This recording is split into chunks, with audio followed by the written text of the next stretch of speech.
nandito tayo ngayon sa may Manila Baywalk Dolomite Beach. the most controversial project of the government. Marami ng tao. This place is located at Roxas Boulevard, Malate, Manila. Katabi lang siya ng US Embassy kaya madali mo lang siyang matutuntun. Samahan niyo ako ngayong araw kung ano na nga ba ang mga nabago dito sa lugar na ito. Foods are not allowed inside kaya marami tayong mga masisipag na sidewalk vendors dito sa bungad ng entrance. Nandyan ang paborito nating mani, mais, fishball or di kaya mga kwek-kwek, lugawan, buko juice, at syempre hindi mawawala ang mga souvenir items na patok sa panlasa natin. Sa mga gusto namang mamasyal around Manila, meron po silang offer dito na 500 pesos per 30 minutes. Apat po ang kasya sa kalesa so you can bring your family or friends at siguradong mag-i-enjoy kayo sa city tour around Manila Bay, Luneta, Fort Santiago, Intramuros, and National Museum. Ang kagandahan naman dito sa Manila Baywalk Dolomite Beach is wala siyang entrance.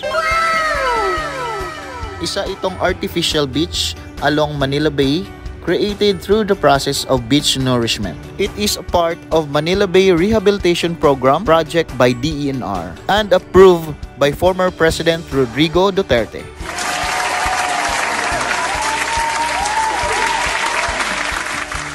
Sino nga naman kasi ang mag-aakala na ang tinatapunang basura noon ay ganito na kaganda sa ngayon. Open sila dito from 6 AM until 6:30 PM every day except Thursday. Yun naman ang araw kung saan mini-maintain ang area.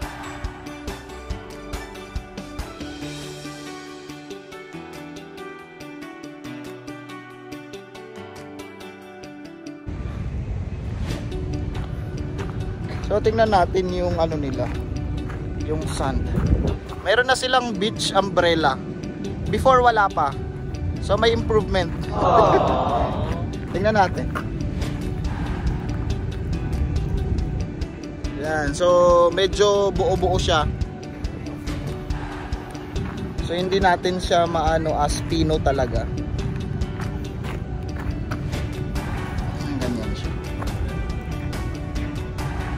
Ganyan. So may malalaki, may maliliit.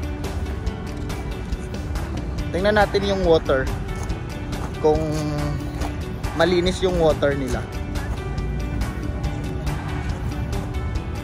Marami na ring tao kahit weekdays.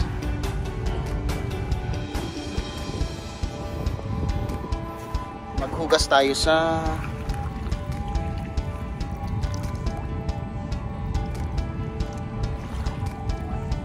yung water, malinaw naman. Yan.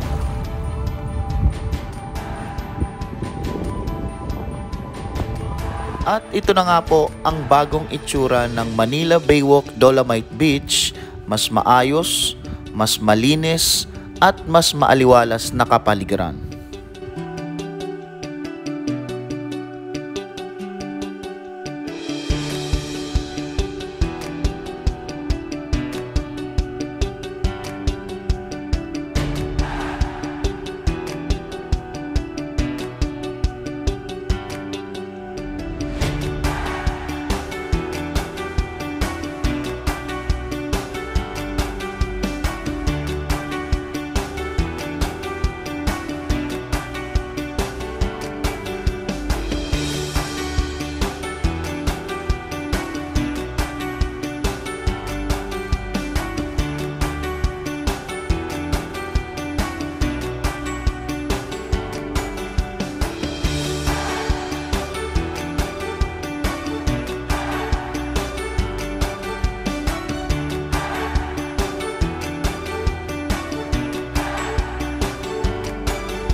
Shoutout nga pala sa mga kabayan natin dyan na umattend sa International Coastal Cleanup Day last September 17, 2003.